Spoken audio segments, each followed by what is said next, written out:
지난주에 우리가 그 말씀을 전파해야 하는 중요한 그 사명을 앞에 두고서 정해진 때 또는 마지막 때가 가까울수록 사람들의 반응과 태도가 어떠할 것인가 하는 부분을 살펴봤습니다.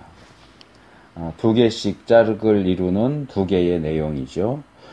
사람들은 건전한 가르침을 견뎌내지 못합니다. 그래서 자기의 욕망을 채워줄 스승들을 많이 모으게 되고요. 또 그 결과 그들은 그 진리로부터 등을 혹은 귀를 돌이키고 헛된 허구의 이야기들을 추종하게 될 것입니다. 그것이 우리가 지난주에 살펴본 3절과 4절 내용이었습니다. 오늘은 5절과 6절 말씀, 가능하면 8절까지 해서 3번에 끝내야지 했는데 이 내용이 우리가 살펴볼 내용들이 많아서 제가 원래 설교할 때는 이렇게 딱딱 끊어서 하는데 이번에는 조금 자세하게 살펴보겠다 하는 생각을 하고 말씀을 준비하다 보니까 좀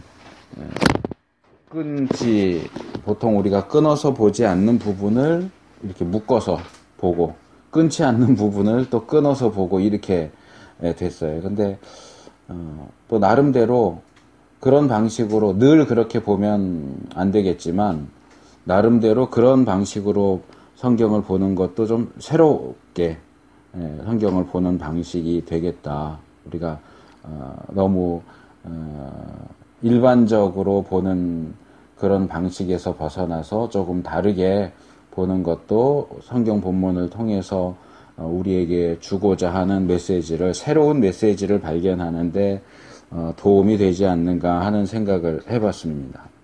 그래서 5절은 이제 3절과 4절에서 말했던 그런 사람들과 대조되는 너에 대한 이야기, 디모데죠.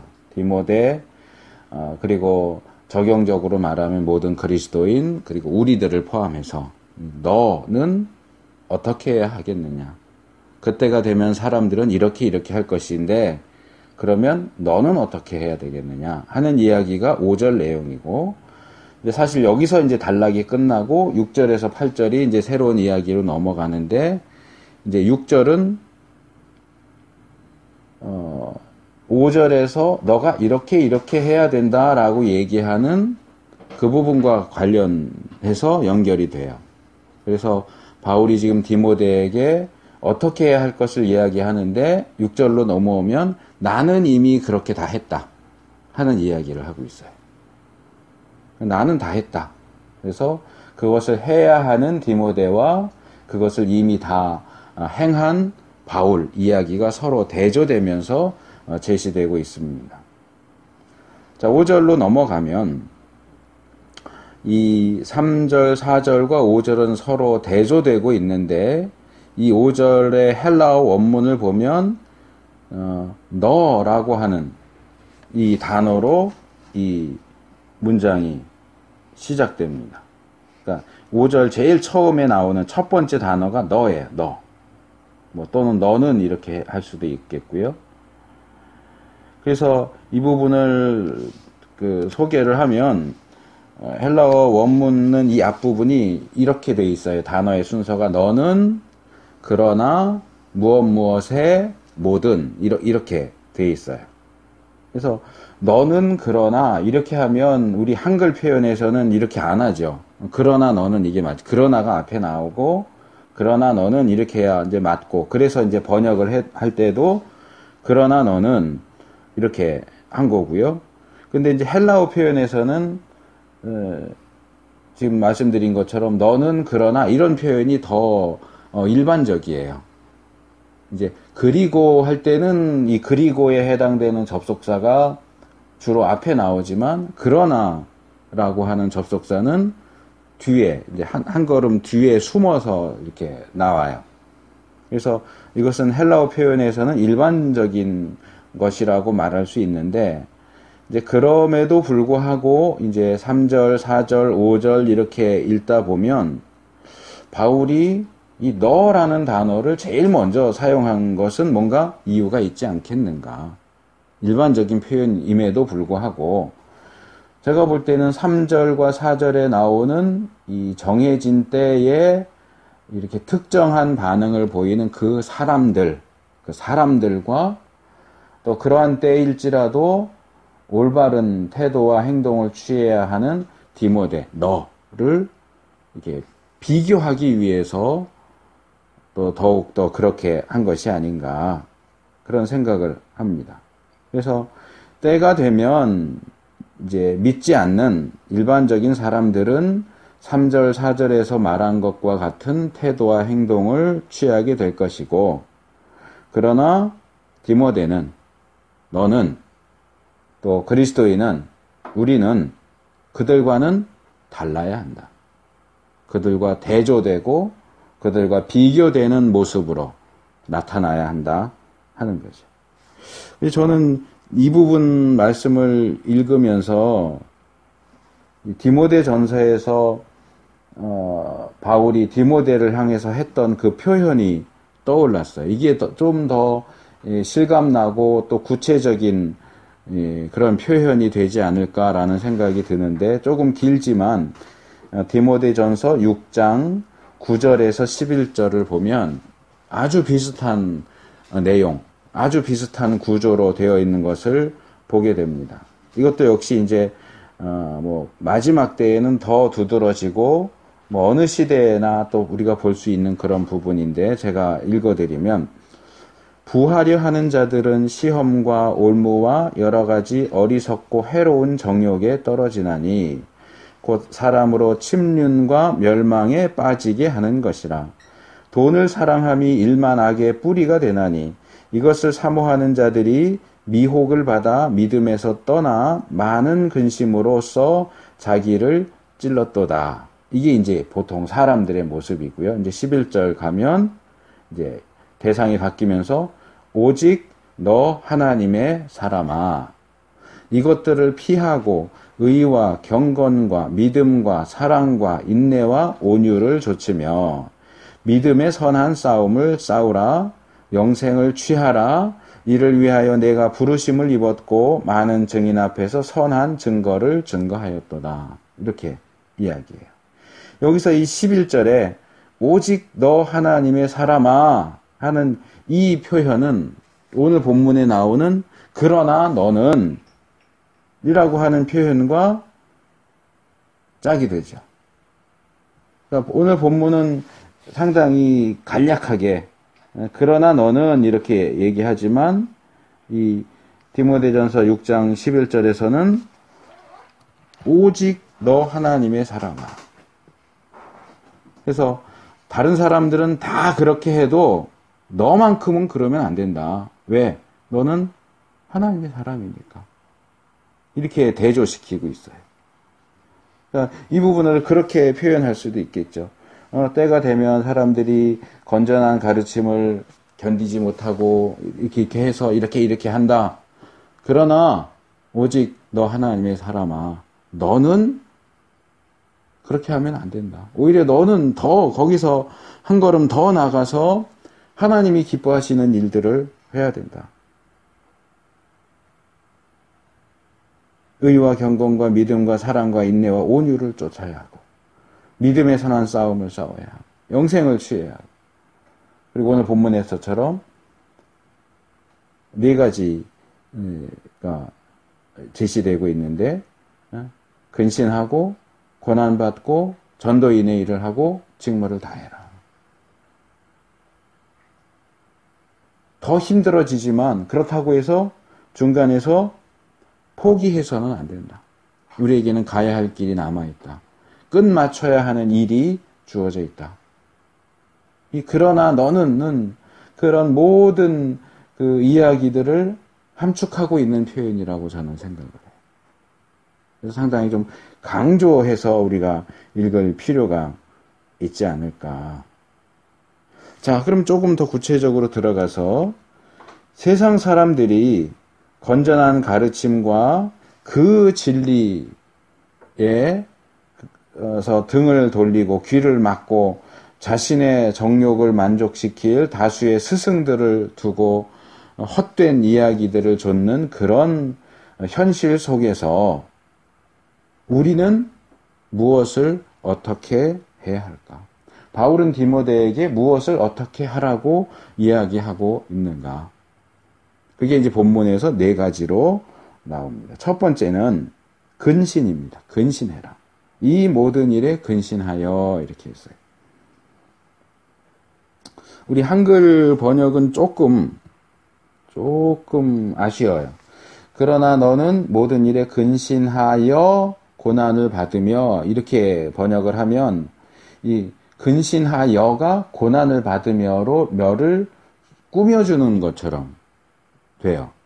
그러니까 고난을 받는데 어떻게 고난을 받느냐? 근신하는 가운데 고난을 받아라. 근신하여 근신하는 그런 자세로 고난을 받아라. 이렇게 이해할 수 있는데 이 헬라어 원문에는 그렇지 않아요. 이게 다 이제 콤마로 쉼표로 다 분리가 돼 있어요. 그러니까 그러나 너는 이 모든 일에 근신하라, 고난을 받으라, 전도인의 일을 하라, 내 직무를 다하라. 이렇게 각각 분리된 4개의 내용으로 되어 있기 때문에 이 근신하고 뭐 이렇게 했으면 좀 괜찮을 텐데 근신하며 이러든가. 근데 근신하여라고 번역을 해서 조금 아쉬운 면이 있는데 어쨌든 여기 근신해라 하는 내용이 첫 번째 항목입니다. 기억하실지 모르겠어요. 이것은 우리가 2번째 살펴본 베드로전서 5장에 나오는 시들지 않는 명광의 면류관에 대하여서 이야기할 때 살펴볼 때 베드로전서 5장 8절에도 근신하라는 얘기가 똑같이 나왔어요. 그래서 그때도 제가 말씀을 드렸는데 이것은 기본적으로 술을 취하지 않는다. 금주한다. 그런 뜻입니다. 거기서 더 나아가면 침착하다, 냉정하다, 신중하다, 분별 있다. 이렇게 됩니다. 그리고 여기 모든 일에 라고 번역된 이 표현은 엔 파신 이렇게 돼 있는데 이 부분은 또 우리가 얼마 전에 살펴본 이 2절 말씀 2주 전에 살펴봤죠. 거기 범사에 엔 파셀 이 똑같이 파스라고 하는 단어거든요.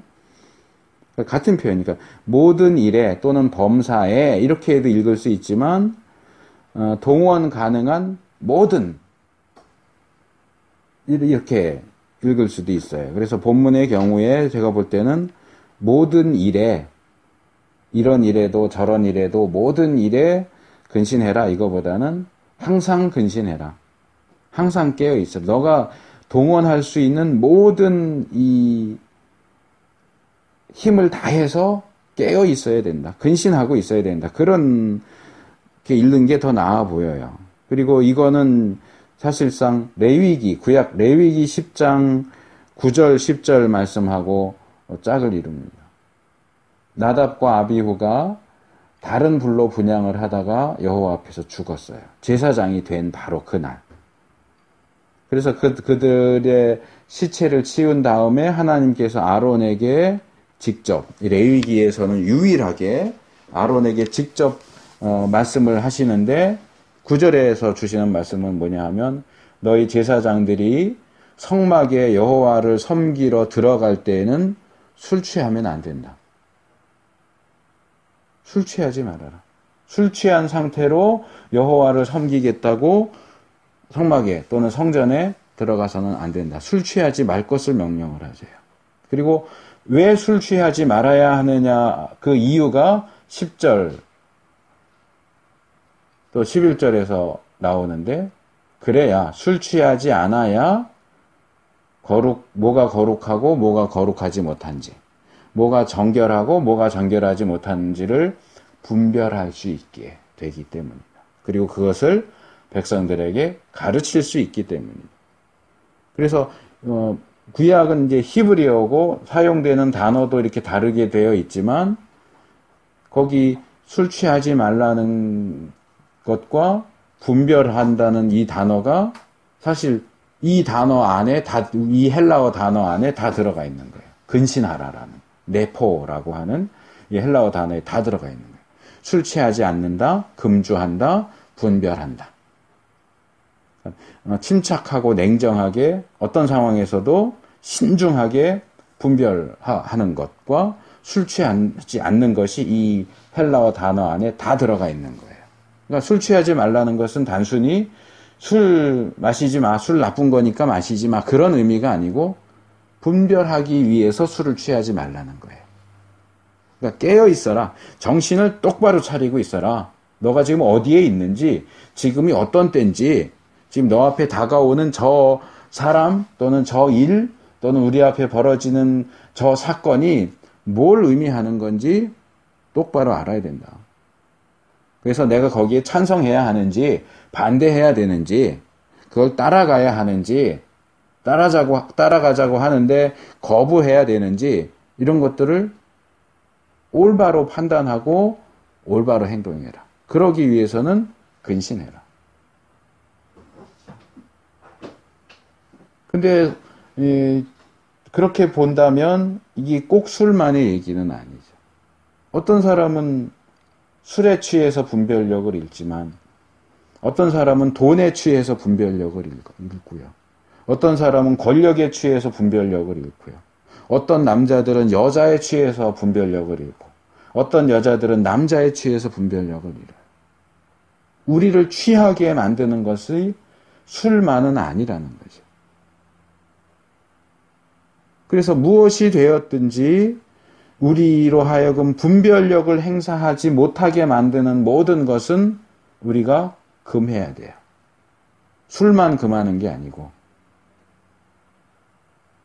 내가 뭐에 약한지, 뭐를 좋아하는지, 뭘 갖다 주면 사리 분별을 못하고 정신을 못 차리고 그냥 해볼래 하고 넘어가는지를 알아야 되고 내가 이 부분에 약하구나 하는 걸 알면 피해야 돼요. 거기 가까이 가면 안 돼요. 접근하면 안 돼요. 누군가가 그걸 들고 가까이 나에게 다가오면 빨리 도망가야 돼요. 그게 분별하는 거예요. 그래서 마지막 때가 될수록 사람들이 복음에 대해서 건전한 가르침에 대해서 알러지 반응을 일으키고 견디지 못하고 참지 못하고 배척하고 등 돌리고 그럴 때일수록 우리는 더욱더 분별력을 발휘해서 내가 어떻게 해야 하는가, 내가 뭘 해야 되는가 하는 것을 판단할 수 있어야 돼요. 첫 번째가 분별하라는 거고, 두 번째는 고난을 받으며 그랬어요. 고난을 받으며.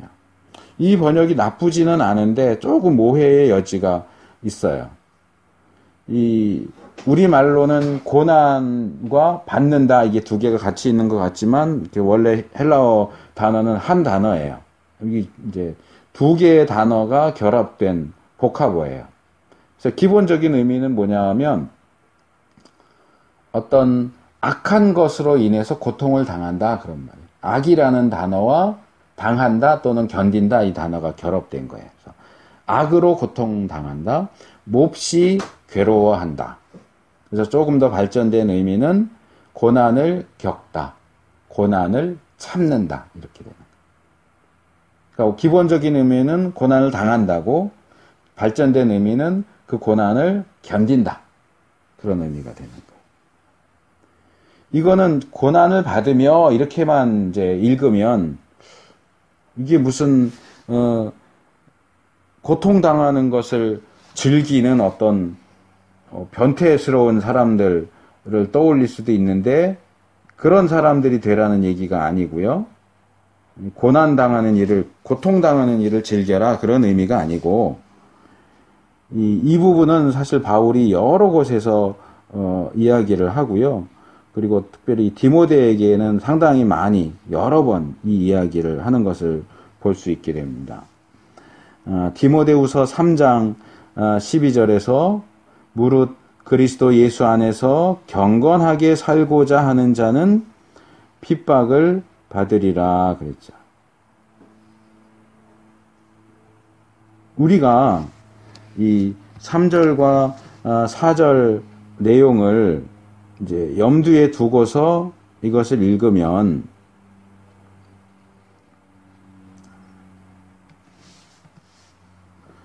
우리가 그 말씀을 건전한 가르침을 그 진리를 전한다면 우리는 핍박과 고난을 당할 수밖에 없어요.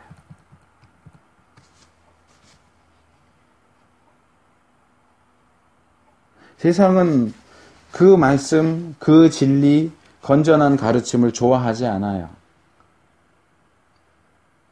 마치 누가 옆에 와서 계속 잔소리하는 것처럼 들려서 싫어해요. 근데도 우리가 그것을 그만두지 않고 계속해서 복음을 전한다면 그 사람들을 처음에는 귀찮아하다가 싫어하다가 미워하다가 이게 좋은 말로 하니까 안 듣네 하고 폭력을 행사할 수도 있고 구약의 선지자들을 죽였던 것처럼 신약의 복음 전도자들을 죽였던 것처럼 우리에게도 그러한 일이 벌어질 수 있다는 거예요. 그리고 이 말씀은 또 디모데 후서 1장 8절에서 바울이 디모데에게 교훈하는 내용과도 함께 묶어서 읽을 필요가 있어요. 그러므로 너는 내가 우리 주를 증언함과 또 주를 위하여 갇힌 자 된 나를 부끄러워하지 말고 오직 하나님의 능력을 따라 복음과 함께 고난을 받으라. 자, 우리가 복음과 함께 한다면 고난을 받게 돼 있어요. 여기서도 이제 디모데와 바울이 비교되고 있죠. 바울이 지금 디모데를 향해서 너는 복음을 떨어지면 안 돼. 복음과 함께 있어야 되고 복음과 함께 고난을 받아야 돼 라고 얘기하지만 자기 자신에 대해서는 뭐라고 그래요? 나는 이미 우리 주를 증언하는 그 일을 하기 때문에 주님을 위해서 나는 이미 갇혔다. 지금 나는 갇혀있다. 내가 복음을 전하다 갇혀있는데 너가 스승인 나를 보면서 아유 우리 선생님은 또 왜 저렇게 하다가 감옥에 갇혔대? 이러면서 나를 부끄러워하지 마라. 내가 갇힌 거 부끄러워하지 마라. 나는 복음 전하다 갇혔다. 난 전혀 부끄럽지 않다. 너도 부끄러워하지 마라. 너도 복음과 함께 하고 복음을 전하다 보면 너도 나처럼 이렇게 감옥에 갇히는 일도 있을 거야. 너 그런 일들을 견뎌야 돼. 당해야 하고 견뎌야 하고 참아야 돼. 똑같은 얘기를 하고 있는 거예요.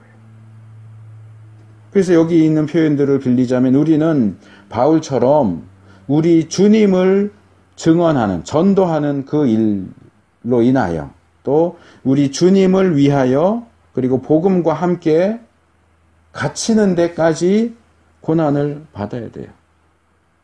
그런 거 보면 우리 시대는 얼마나 좋아요. 복음 전한다고 감옥에 가두지는 않잖아요. 적어도.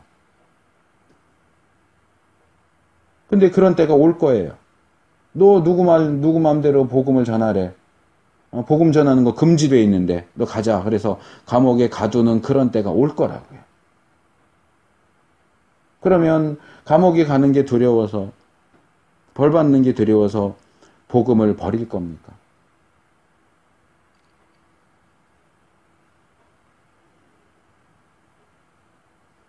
어느 시대나 그랬지만 특히 이 마지막 때를 살면서 복음을 전하고 경건하게 살고자 하면서 핍박도 고난도 받지 않을 거라고 생각한다면 그건 착각이에요. 아직은 좀 덜한데 이제 가면 갈수록 이게 더 심해질 거예요. 경건하게 사는 자들에게 핍박이 올 것이고 복음을 전하는 자들에게 고난이 올 거예요. 우리가 하나님의 말씀인 성경이 권하는 방식을 따른다면 우리는 핍박과 고난을 피할 길이 없어요.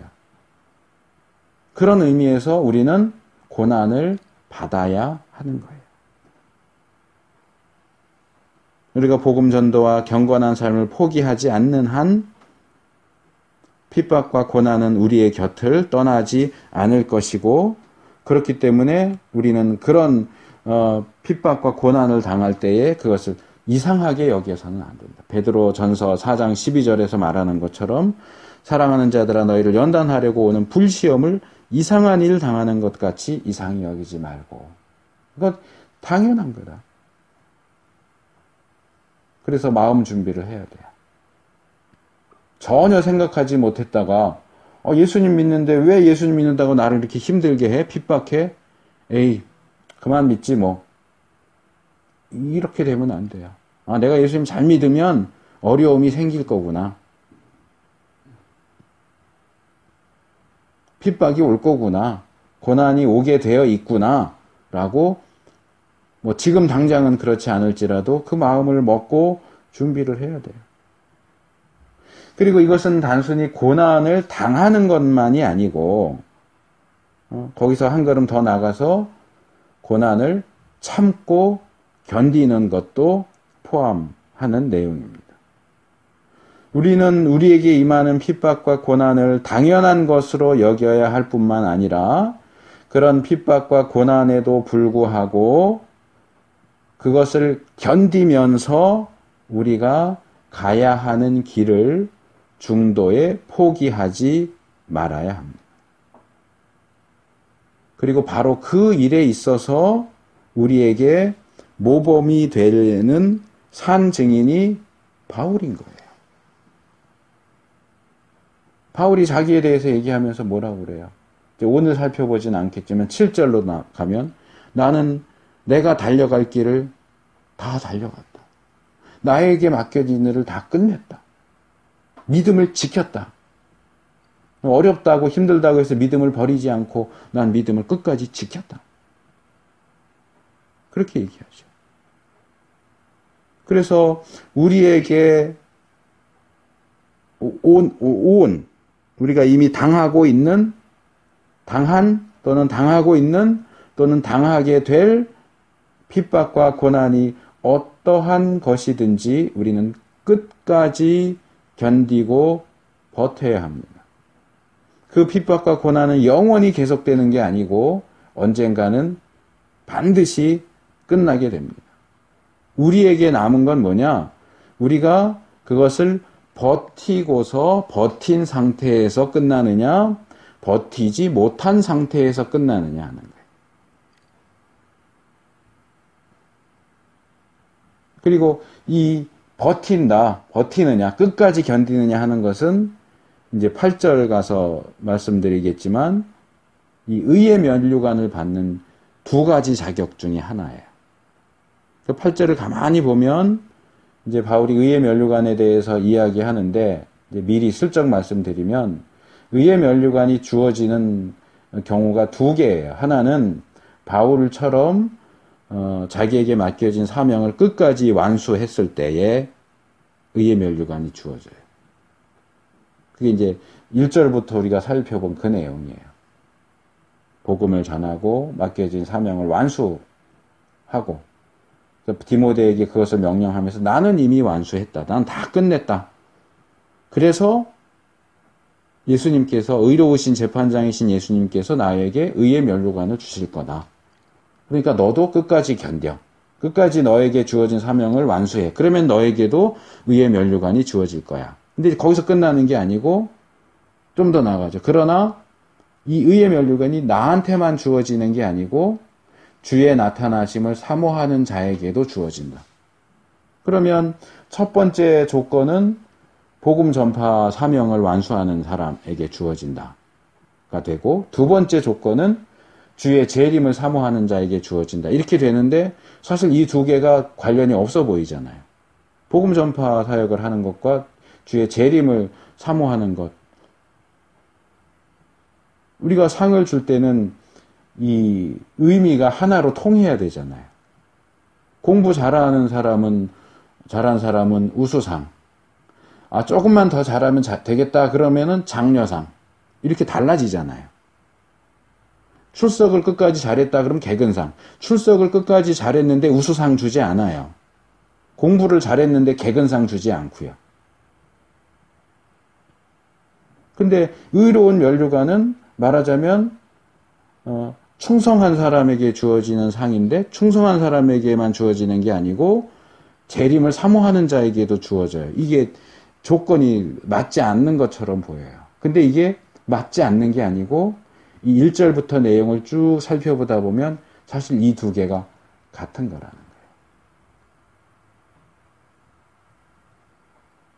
거예요. 어떻게 같은지는 또 미리 말씀드리면 다음 주에 조금 싱거워지니까 다음 주에 말씀을 드리기로 하고, 어쨌든 이 핍박과 고난을 끝까지 견디는 이것은 의로운 면류관을 받는 것과 직접적인 관련이 있다 하는 것 정도만 말씀을 드리고, 세 번째로 넘어가면,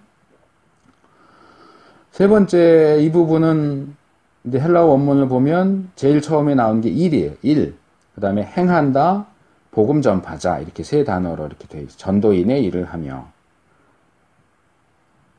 여기 전도인이라고 번역된 단어는 제가 지난번에 복음이 뭐냐, 원래 복음이 어떤 의미냐 하는 거 말씀을 드렸고요. 이게 똑같은 단어예요.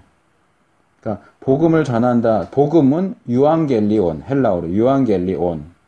복음을 전하다는 유앙겔리조마이, 이렇게 동사 바뀌고, 여기서 이제 명사예요. 유앙겔리스테스. 그러니까 복음을 전하는 자예요. 이제 전도인 이렇게 번역을 했지만 전도인보다는 복음 전파자 이렇게 하는 게 좀 더 명확할 것 같아요. 그래서 기본적인 의미로 말하면 좋은 소식을 전하는 자예요. 좋은 소식을 전하는 자.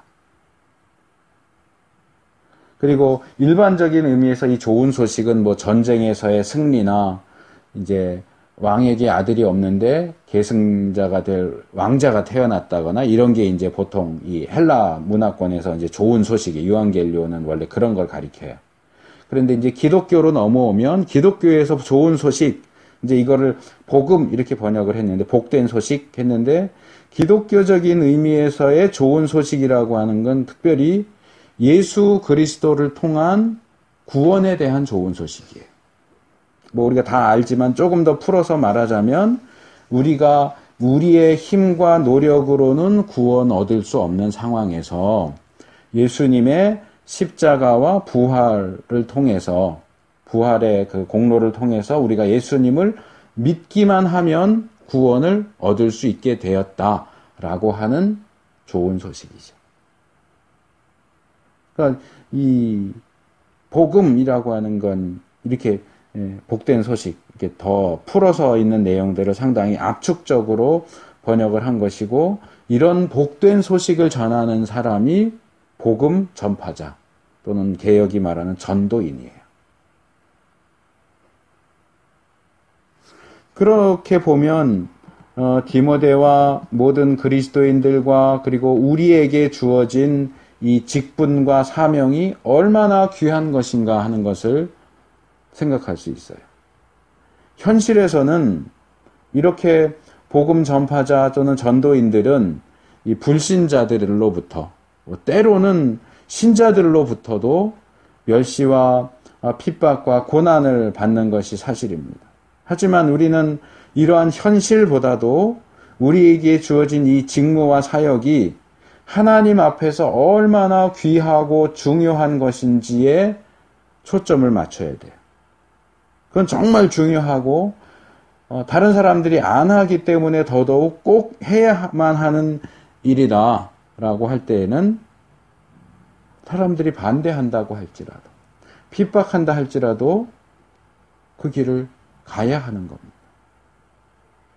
뭐 꼭 기독교 아니라 일반적으로 말해도 사람들은 아직 몰라요. 뭐 어떻게 위험한지, 왜 그걸 해야 되는지 모르지만 그것을 깨달은 위인들은 사람들이 반대하고, 아유 저 바보 같은 거 왜 저걸 굳이 하려고 그래, 이래도 그 사람들은 꿋꿋이 나가서 그 일을 하잖아요. 그리고 결국 그 일을 하는 걸 통해서 나라와 민족의 또는 어떤 공동체에 굉장한 유익을 가져다 주게 되죠. 그래서 결과를 보고서는 아이 우리가 바보였네. 괜히 그 사람 구박하고 바보 같다고 그랬네. 이게 사실 이렇게 되는 거였는데 우리가 그걸 모르고 그랬네. 이렇게 되는 것처럼 복음도 마찬가지예요. 마지막 때가 되면 주님이 재림하셔서 심판하실 때가 되면, 근데 그때가 되면 이미 늦어요. 재림하시기 전에 믿어야 되거든요. 근데 지금 자기에게 복음 전한다고 막 욕하고 구박하고 핍박하고 하던 사람들이 그때 가서 엄청 후회할 거예요. 그런데 그때 가서는 믿을 기회가 주어지지 않아요. 야, 그때 복음 전할 때 믿을 걸. 이게 진짜 이렇게 예수님이 재림하고 심판하고 천국과 지옥이 있는 걸 그때 알았으면 믿었을 텐데. 내가 왜 그때 그걸 안 믿었을까? 그 사람 정말 나한테 고마운 일 한 건데 내가 왜 그렇게 핍박하고 구박하고 때리고 그랬을까? 근데 후회해봐야 소용이 없어요. 그때 가면. 주님이 오시기 전에 믿어야지. 오신 후에는 진짜 없는 줄 알았는데 진짜 있네? 예수님 재림 안 할 줄 알았는데 정말 재림을 하네? 그럼 이제 믿을게요. 안 된다. 지금은 안 된다. 주님 재림하시기 전에 믿어야 그게 효과가 있고, 재림한 다음에는 믿어봐야 소용없어. 믿을 수도 없어. 우리로서는 그게 고소할 수도 있고, 또는 가슴이 아플 수도 있겠죠. 거봐, 내 말은 안 듣더니 결국 그렇게 되지. 이럴 수도 있겠지만, 그래도 좀 믿었으면 좋았을 텐데. 이게 우리의 가족이나 친척이라면 더 그러겠죠. 좋아하는 사람, 친구, 그랬다면.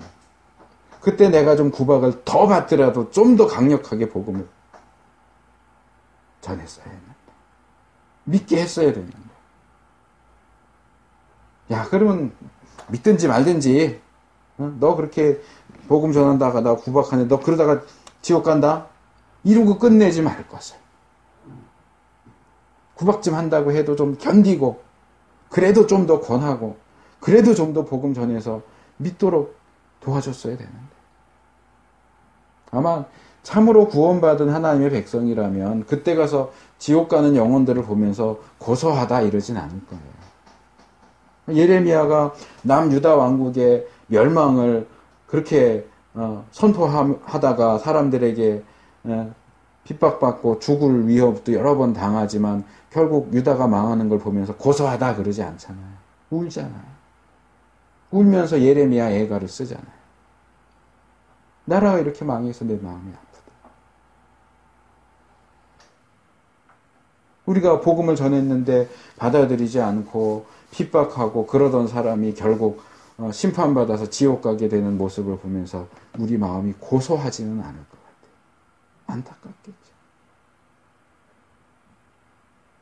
그 신데렐라 리스트라는 영화에 나오는 그 주인공이 마지막에 그러잖아요.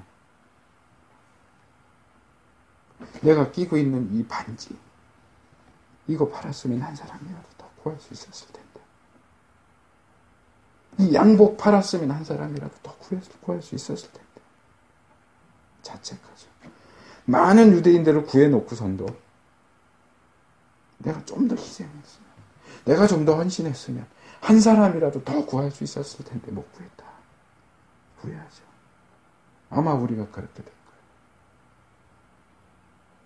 그깟 구박, 핍박, 고난 내가 좀 더 당하고 좀 더 찾아가고 한마디라도 더 하고 그랬으면 한 영이라도 더 구할 수 있었을 텐데 왜 그때 내가 포기했을까? 왜 내가 그때 그만뒀을까? 그래 너 그러다 그냥 지옥 가라. 왜 그때 내가 그렇게 저주하는 말을 던지고 끝냈을까?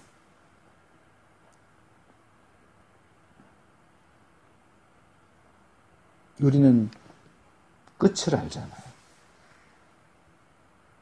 우리가 믿는 믿음이 헛된 게 아니고 우리가 전하는 복음이 헛된 게 아니라는 걸 알잖아요. 예수님 계시잖아요. 재림하실 거잖아요. 심판이 있잖아요. 천국과 지옥이 있잖아요. 그러면 나를 반대하고 핍박하고 구박한다고 해서 죽음으로 가는 사람들을 그래 잘 가라. 내가 말해도 안 들으니까 뭐 어쩌겠냐. 그러고 그냥 보내겠냐.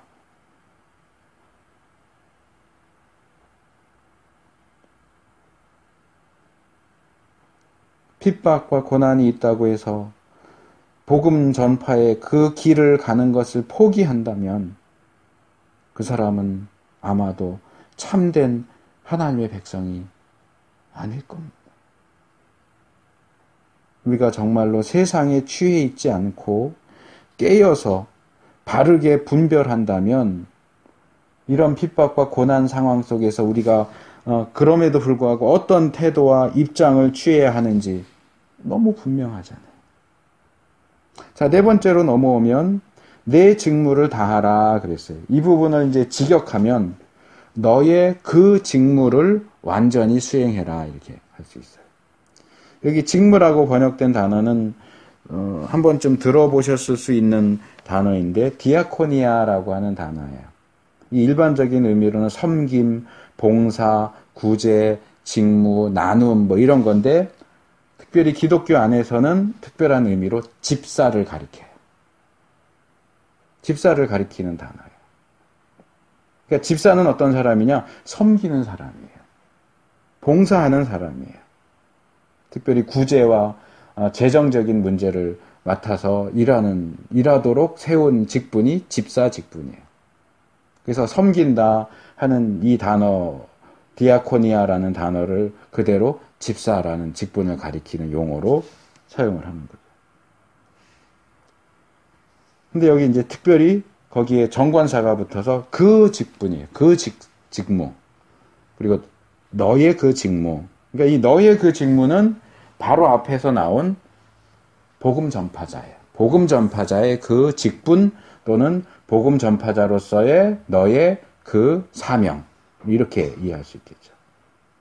근데 여기서 그보다 더 중요한 건 이 다하라라고 번역된 단어인데요. 이 헬라어 단어는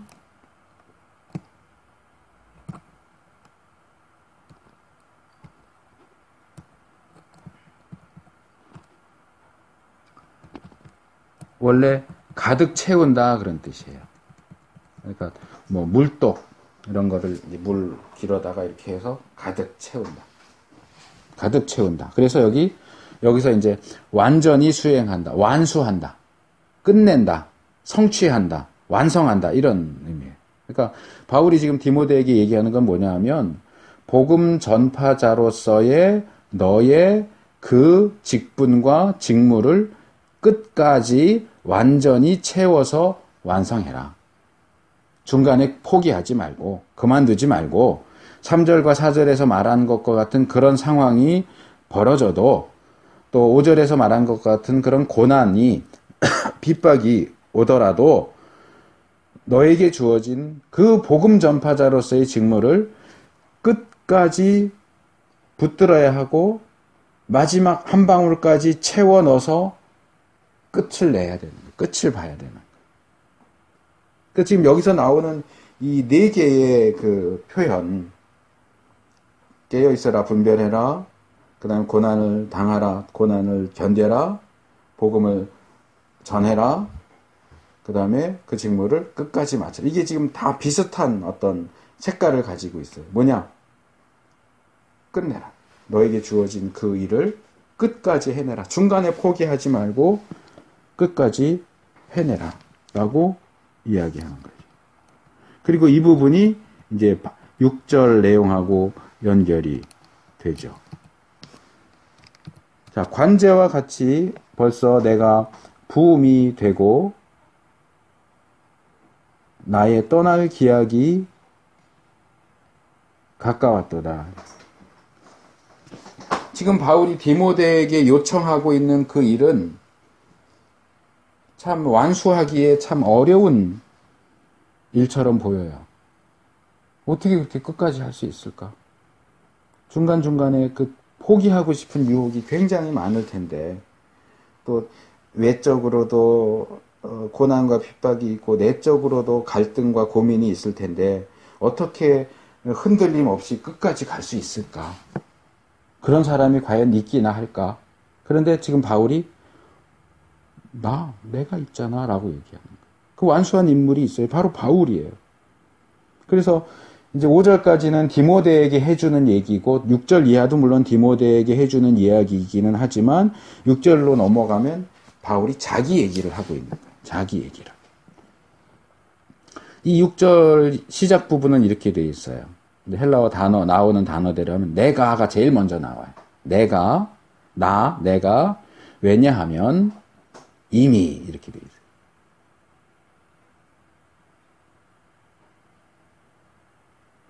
여기 이제 왜냐하면이라고 하는 접속사는 개역성경이 번역을 하지 않고 있어요. 이게 이제 헬라어로 가르, 전에도 말씀을 드렸어요. 말씀드렸지만 뭐 이게 이제 헬라어고 이러다 보니까 기억을 잘 못하실 테니까 잘 다시 말씀을 간략하게 드리면, 이 가르라는 헬라어는 크게 두 가지 의미로 사용이 돼요. 하나는 이유를 설명하는 왜냐하면이라는 의미로 사용되고, 또 하나는 확실성을 가리키는 확실히 이런 의미로 사용해요. 이 본문도 이 두 가지 다 가능할 것 같아요. 그러니까 이거는 5절 끝에서 디모데에게 복음 전파자로서의 직분과 직무를 끝까지 완수하라 하는 명령을 주고 있으면서, 그렇게 명령하고 있는 이유와 근거를 제시하는 거예요. 왜냐하면 내가 했으니까, 나도 했으니까 너도 할 수 있어. 이건 근거가 될 것이고, 내가 했으니까 너도 해. 이 이유가 될 수 있겠죠. 바울이 이미 그렇게 했기 때문에 이건 불가능한 일이 아니에요. 그리고 바울이 한 것처럼 디모데도 해야 되고, 모든 그리스도인들도 해야 되고, 우리들도 해야 돼요. 그리고 또 바울이 확실하게 이 일을 했기 때문에 이어지는 7절, 8절에서 제시되는 의의 면류관도 확실한 것이 되는 거예요. 무엇이 바울로 하여금 의의 면류관 받는 일을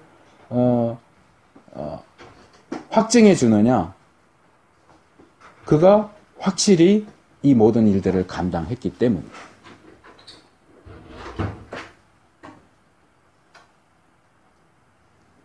그런 점에서 이미 자신의 사명을 완수한 바울과 앞으로 자신의 사명을 완수해야 하는, 또는 완수하게 될 디모데는 동일하게 의의 면류관을 받게 될 겁니다.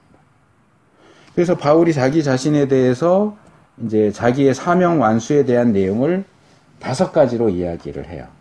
이 6절에서 2개, 7절에서 3개를 얘기하는데, 오늘은 6절에 있는 2개만 더 말씀을 드리고 끝내고, 나머지 3개와 이제 7절, 8절 내용은 다음 주에, 이제 정말 의의 면류관에 대한 내용인데, 그 내용을 그때 가서 나누기로 하고요. 자, 바울이 나는 내 사명을 완수했다 라고 할 때 첫 번째로 얘기하는 게, 관제와 같이 벌써 내가 부음이 됐다. 이 부분 이제 헬라 원문을 직역하면, 이제 왜냐하면 또는 확실히 나는 벌써 관제로 부어 드려진다. 이렇게 돼요. 여기 관제와 같이 부음이 되고, 거의 문장처럼 되는데, 이건 헬라어 단어 하나를 번역한 거예요. 이 단어는 원래 의미가 관제로 부어드리다, 헌주로 드려지다. 헌주 혹시 뭔지 아시겠어요? 헌주. 이거는 뭐 구약과 신약에만 나오는 게 아니고 유교 제사에도 나와요. 제사 드릴 때 뭐 해요? 여러 가지가 있지만 그 중에 하나 이렇게 잔에다 술 따라갖고 이렇게 하잖아요. 이게 드릴 술주에 술을 바치는 거예요. 다른 것도 드리지만 술을 바치죠. 그게 그렇게 제사할 때 드려지는 술을 헌주라고 해요. 뭐 헌주라고도 하고, 그렇게 하는 행위를 헌주라고도 얘기하고요. 근데 이제 그게 이제 구약과 신약에 보면 제사 드릴 때 주로 이제 포도주 같은 술을 바치기도 해요. 그래서 그게 구약에서는 전제라고 이야기되고, 신약에서는 그게 관제라고 불러요. 그러니까 전제, 관제. 이거는 말하자면 액체 제물을 드리는 건데, 주로 술이나 또는 술이나 피를, 액체를 이렇게 불타고 있는 제단에 이렇게 부어서 따라서 드리는 방식의 그 제사 또는 그런 방식을 전제라고도 하고 관제라고도 해요. 그러니까 지금 바울은 자기가 마치 포도주 같은 술 또는 피, 것처럼 상징적으로 표현을 하는 거예요. 그러니까 피보다는 포도주가 그림으로는 더 좋아 보이기는 하는데 피도 나쁘지 않아요. 왜냐하면 이 단어에는 이제 기본적으로라고 그랬죠. 제가 관제로 부어드린다, 헌주로 드려진다. 이고 이제 여기서 발전된 의미는 자신의 생명과 피를 드린다. 봉헌한다, 헌신한다, 소비한다. 이런 의미로 발전됐어요.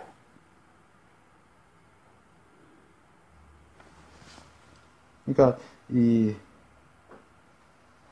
이런 컵 말고 이렇게 항아리 같은 거, 술 담는 이렇게 항아리, 술병을 생각하시면 이제 포도주가 담겨 있는 술병을 제단에다가 이렇게 부어 드리는 거예요. 부어요. 졸졸졸졸 나오다가 이제 이렇게 기울으면 이제 거의 없는 거지. 이제 몇 방울 남은 상태. 이제 그 상태를 기억을 하시면 되고, 그러니까 바울을 술로 생각하면 그렇게 이해하면 좋을 것이고, 이제 뭐 피로 한다면 바울 자신이 부어드려지는 거예요. 자신의 생명이, 자신의 피가 부어드려지는 거예요. 이제 얼마 남지 않았어요.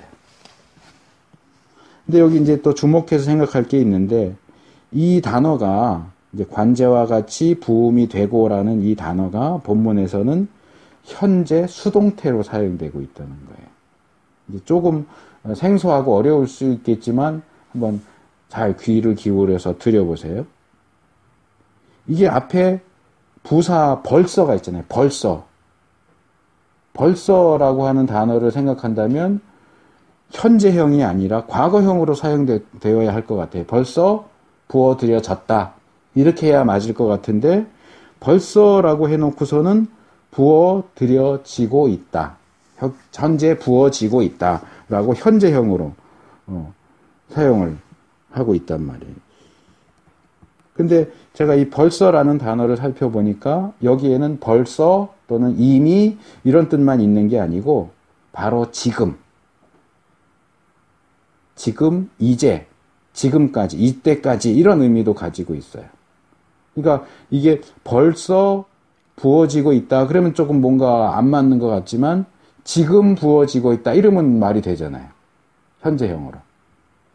바로 지금 부어지고 있다. 근데 이제 이 전체적인 것을 감안해서 조금 복합적으로 생각을 한다면 이미 전부터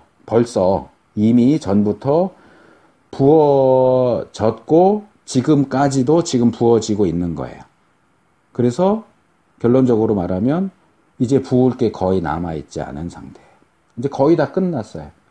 부어드리는 이 행위가 거의 끝났어요. 병에 술이 얼마 남지 않았어요.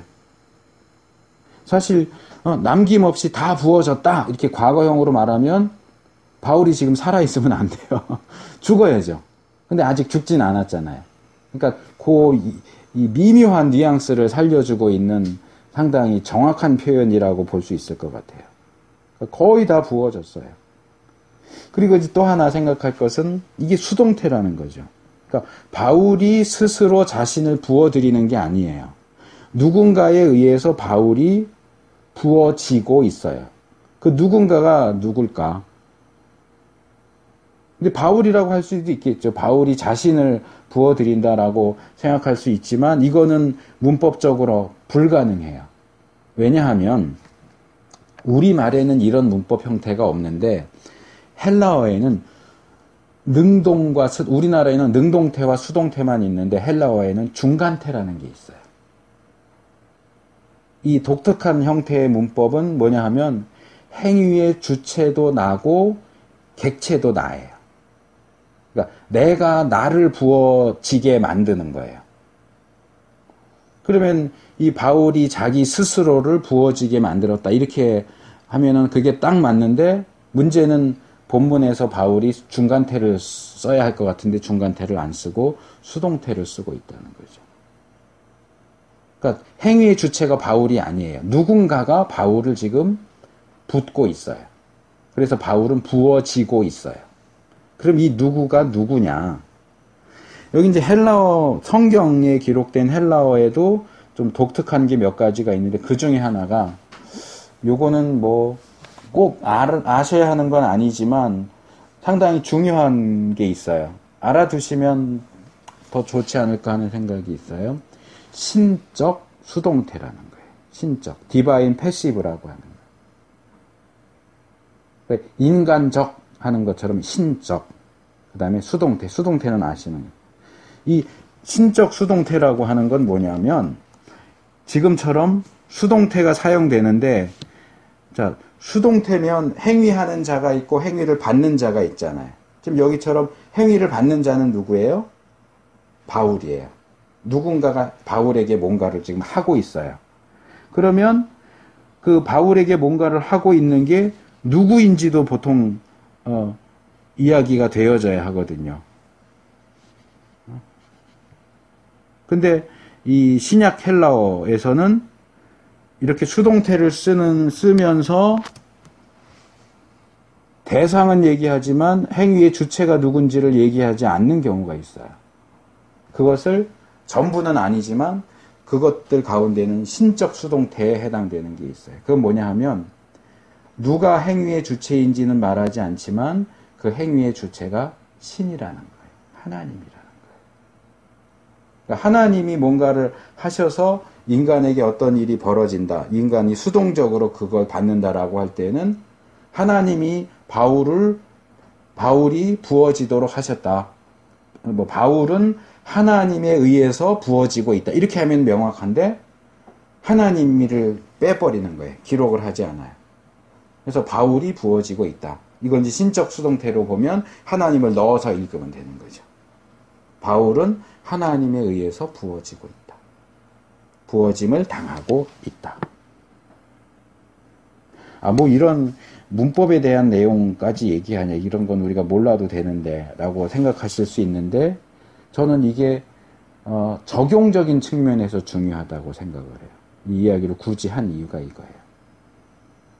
사실 바울만이 아니라 디모데도, 그리고 우리의 역사 속에 있었던 우리의 신앙의 선배들도, 그리고 오늘 우리 자신들도 하나님에 의해서 부어지는 거예요.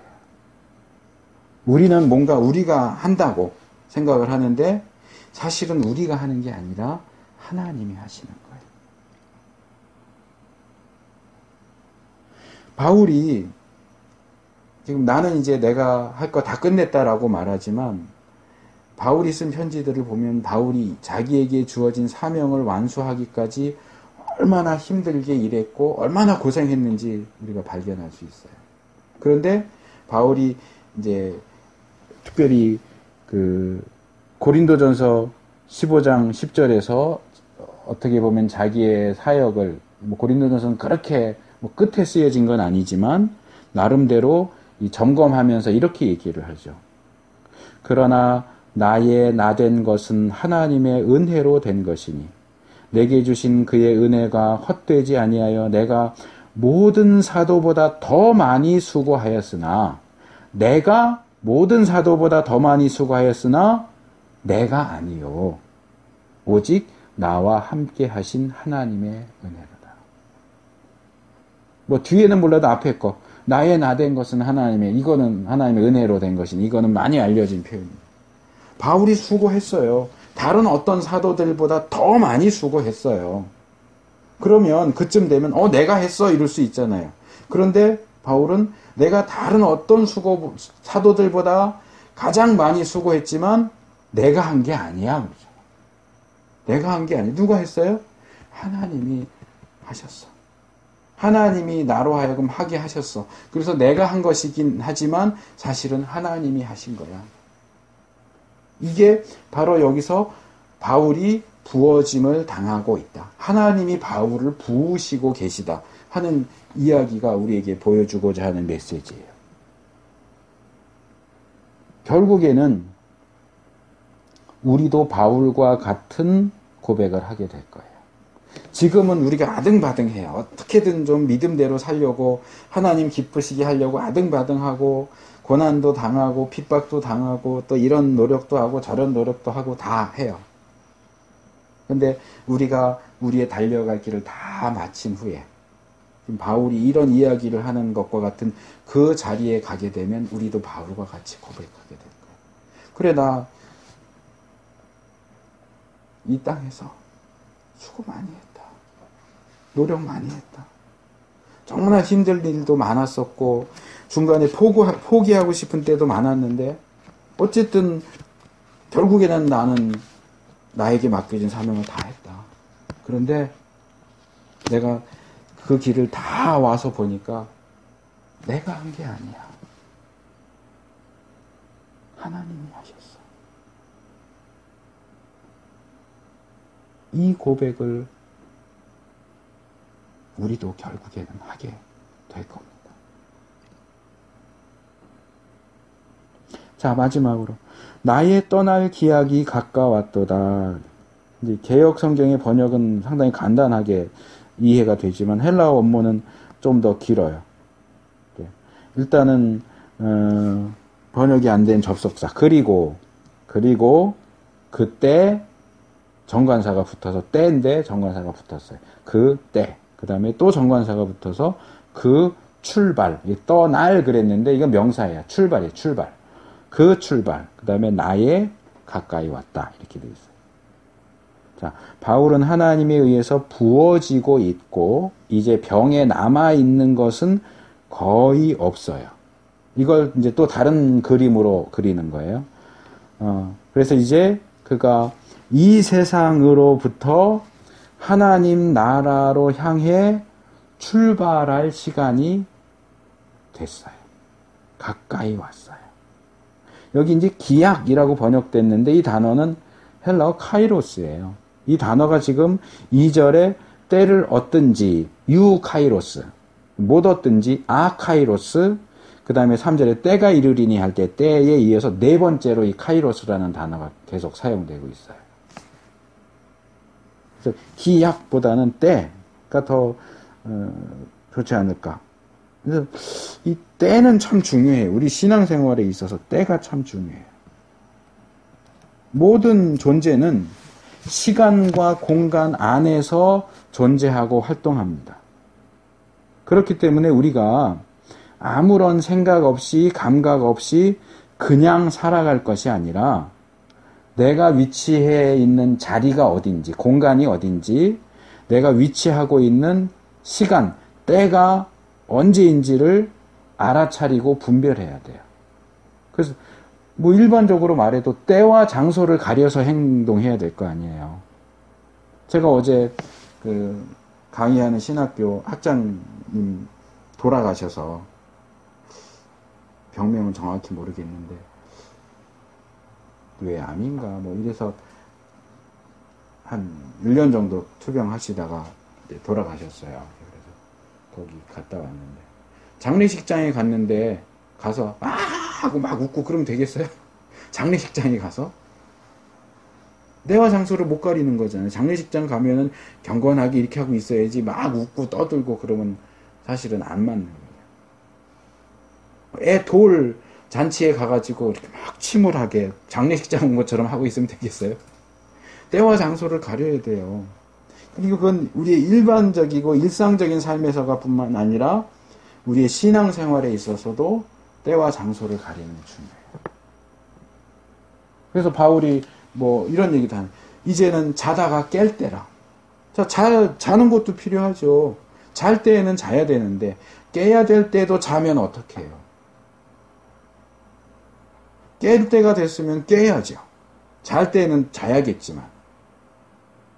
그래서 우리가 이 때를 아는 건 굉장히 중요해요. 그래서 이 구약시대에 오래된 인물이지만 모세가 시편 90편 12절에서 이렇게 기도하잖아요. 우리에게 우리 날 계수함을 가르치사 지혜의 마음을 얻게 하소서. 우리가 나에게 주어진 나를 계수할 수 있는 지혜로운 마음을 주십시오. 내가 얼마큼 왔구나.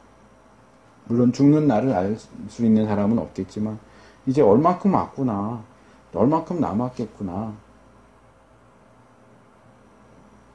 제가 몇 군데에서 그 얘기를 했지만 올해는 왜 이렇게 시간이 빨리 가는지 모르겠어요. 눈 깜빡했더니 10월, 11월이에요. 정말 뭐 40대는 시간이 40km로 가고 50대는 50km 가고 뭐 이런다 그러듯이 올해는 정말 시간이 빨리 가더라. 이렇게 시간이 빨리 가면 어떻게 해야 돼요? 뭐 계속 룰루랄라 하고 놀아야 돼요? 시간을 아껴야죠. 근데도 이 시간 감각이 없어갖고 지금 놓을 땐지 일할 땐지 잘 땐지 깰 땐지도 모르고 룰루랄라 하고 있으면 그 사람의 인생은 실패인 거예요. 성공일 수가 없어요. 근데 우리 신앙에서의 성공과 실패도 마찬가지. 이 때를 알아야 돼요. 그런 점에서 바울은 모세가 이렇게 해주시면 좋겠습니다 라고 기도했던 자기의 나를 계수하는 지혜의 마음을 가진 사람이에요. 그래서 바울은 자신이 이 세상을 떠나서 하나님의 나라로 가야 할 때가 가까이 왔다는 사실을 알아요. 그리고 지금 얘기하고 있잖아요. 내가 출발할 때가 됐다.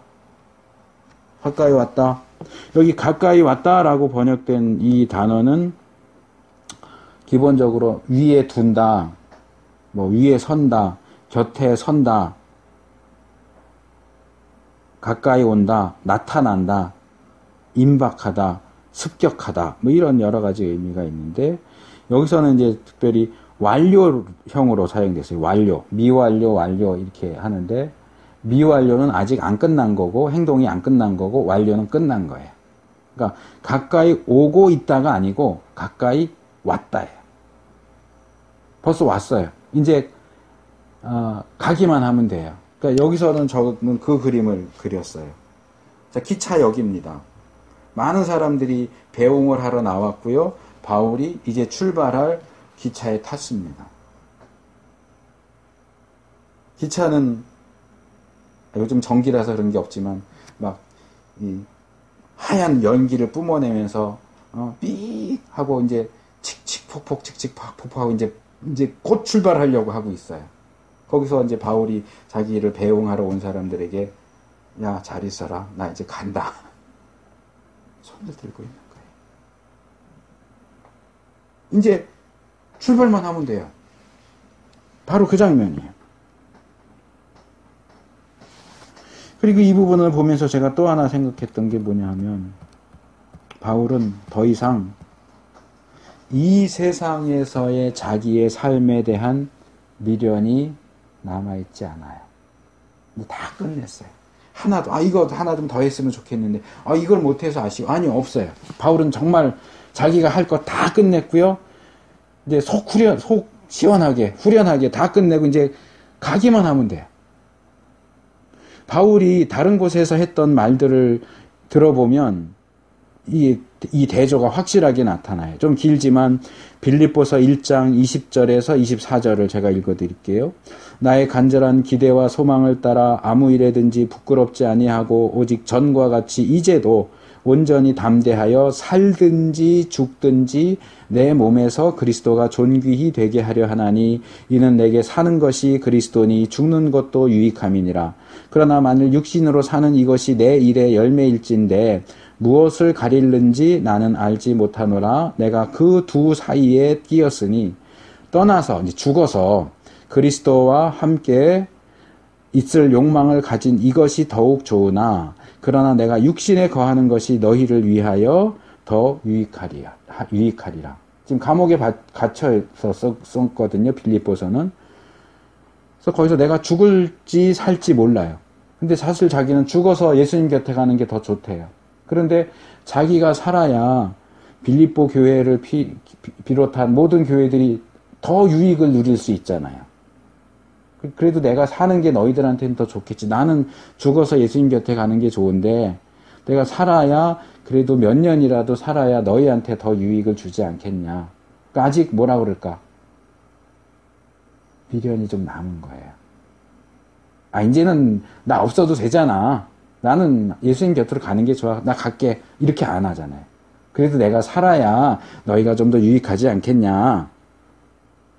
또 고린도후서 5장 8절 9절을 보면 우리가 담대히 원하는 바는 차라리 몸을 떠나 주와 함께 거하는 그것이니라. 그런즉 우리가 거하든지 떠나든지 주를 기쁘시게 하는 자가 되기를 힘쓰노라.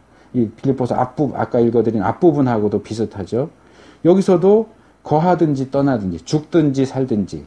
근데 지금 빌립보서에서도 그렇고 이 고린도후서에서도 그렇고 바울은 지금 죽느냐 사느냐 이 두 개를 같이 이야기하고 있어요. 같이 이야기하고 있어요. 무슨 얘기인지 아시겠어요? 죽을 수도 있고 살 수도 있어요. 그런데 지금 이 디모데 후서에서는 더 이상 죽든지 살든지를 얘기하지 않아요. 살든지는 이제 관심의 대상이 아니에요. 죽는 것만 이야기해요. 이제는 뭐 디모데한테 이 편지를 쓰지만 디모데 너를 위해서라도 내가 좀 더 있어야겠다. 교회를 위해서라도 내가 좀 더 있어야 되겠다. 복음 전파, 복음을 땅끝까지 전하기 위해서 아직은 조금 더 있어야 돼. 그런 얘기 안 해요. 난 끝났다. 난 내가 할 거 다 했어. 이제 갈 거야. 출발선에서 이제 총 땅 하면 이제 그냥 가면 돼요. 더 이상 미련이 없어요. 그는 자신에게 맡겨진 직무와 사명을 다 끝냈습니다. 그래서 더더욱 확신을 가지고 자신을 예로 들어서 디모데에게 교훈하는 거예요. 야, 나를 본받아라. 내가 했잖아. 너도 할 수 있어. 그래서 나는 이제 끝났으니까 이제 갈 거고 기다리고 있을게. 너도 너 할 거 다 끝내고 와. 그때 보자. 그 얘기를 하는 거예요. 이제 공이 바울의 손에서 디모데의 손으로 넘어갔어요. 그리고 이제 우리는 한참 뒷사람이니까 디모데의 손에서 또 다른 사람에게, 우리 신앙의 선배 누군가에게 넘어가고 하다가 지금 그 공이 우리 손에 넘어와 있는 거예요. 그래서 바울이 디모데에게 하듯이 우리에게 얘기합니다. 야, 나도 끝내서 한참 전에 끝내서 여기 와 있고 디모데도 다 끝내고 여기 와 있고 그 이후에 아무개도 다 끝내고 여기 와 있어. 이제 네 차례다. 핍박이 있고 고난이 있어도 견뎌야 돼. 중간에 포기하면 안 돼. 끝까지 가야 돼.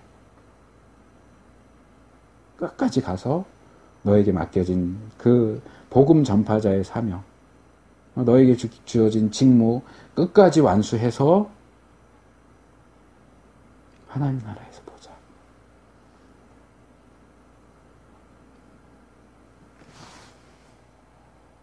이제는 우리가 어떻게 할 것이냐만 남았어요.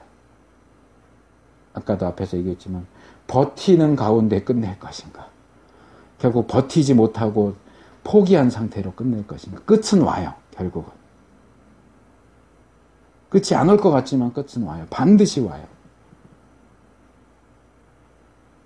저는 뭐 좀 다른 얘기지만 언제 나왔는지 모르겠어요. 근데 어느 날 갑자기 그 노래가, 가요가 나와 있더라고요. 저는 그 가요 쓴 사람이 믿는 사람이 아닐까 생각을 해요. 김범수가 그 노래를 처음 했던 것 같은데, 혹시 가요를 안 들으시면 모를 수도 있는데, 감기에 걸리면 열이 나고 아프지만, 이 정확한 가사는 아니고 제가 그냥 기억하고 있는 걸 풀어서, 열이 나고 아프지만 언젠가 낫는다. 그렇듯이 지금 힘들고 어려워도 언젠가 끝난다. 언젠가 끝난다. 그런 그 제목과 가사로 된 가요가 있어요. 그래서 나 이거는 제가 알아보진 않았는데 아마도 그리스도인이 쓴 가사인 것 같다라는 생각을 해요. 언젠가 끝나요. 감기가 언젠가 낫듯이 우리의 고난도 언젠가는 끝나요. 그리고 주님이 오실 거예요. 이게 언제 끝나나? 도대체 끝이 나기는 하나? 나는 너무 힘들어 죽겠는데. 그래도 버티세요. 견디셔야 돼요. 그리고 씩씩하게 나가야 돼요. 그러면 언젠가 이 해가 이렇게 후딱 가버린 것처럼 언젠가 우리가 문득 눈을 뜨면 재림하신 주님이 우리 앞에 계실 거예요. 잘하였도다. 착하고 충성됐죠. 그 옆에는 바울도 있을 거고 디모데도 있을 거고 우리의 신앙의 선배들이 있을 거고 저도 그리고 우리 한 사람 한 사람도 빠짐없이 마지막 때 그 주님 앞에서 잘하였도다 착하고 충성된 종아, 요한계시록에 있는 것처럼 주님이 우리 눈에 흐르는 눈물을 닦아주시면서 이제 더 이상 눈물을 흘릴 일이 없다. 이제 더 이상 고통스러울 일도 없다. 잘했다. 어서 와라. 그 칭찬의 목소리를 들을 수 있는 우리가 되기를 축복합니다.